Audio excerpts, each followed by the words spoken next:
বিশেষ করে কাঞ্চন মোড়, টানমশুরি এবং গাজী ব্রিজের মোড়, এই তিনটি জায়গায় হিজড়ারা দীর্ঘদিন যাবৎ সাধারণ মানুষের জিম্মি করে চাঁদা আদায় করে, বিশেষ করে প্রবাসীদের গাড়ি আটকে তারা 3 থেকে 5,000 টাকা 10,000 টাকা পর্যন্ত আদায় করত। এই বিষয়টি দীর্ঘদিন যাবৎ আমরা সামাজিকভাবে এবং তাদেরকে ডেকে কাউন্সিলিংয়ের মাধ্যমে আমরা নিয়ন্ত্রণের চেষ্টা করি। তাদের সামাজিক অবস্থান এবং মানবিক বিষয়টি বিবেচনা করে আমরা আইনগত প্রক্রিয়া গ্রহণ করি না। কিন্তু এখন বর্তমানে যে পরিস্থিতি, সেই পরিস্থিতিটা নিয়ন্ত্রণের বাইরে চলে গিয়েছে। বিশেষ করে গত 2 দিন পূর্বে কাঞ্চন এলাকায় একজন প্রবাসীকে মারাত্মকভাবে পিটিয়ে আহত করে চাঁদার দাবিতে।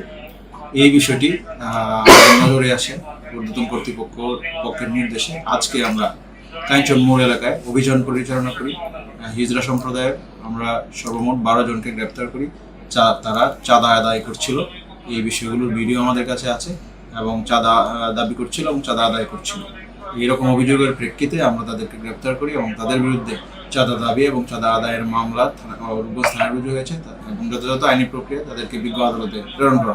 দৈনিক বাংলাদেশ মিডিয়া, সত্যের সন্ধানে সারাক্ষণ।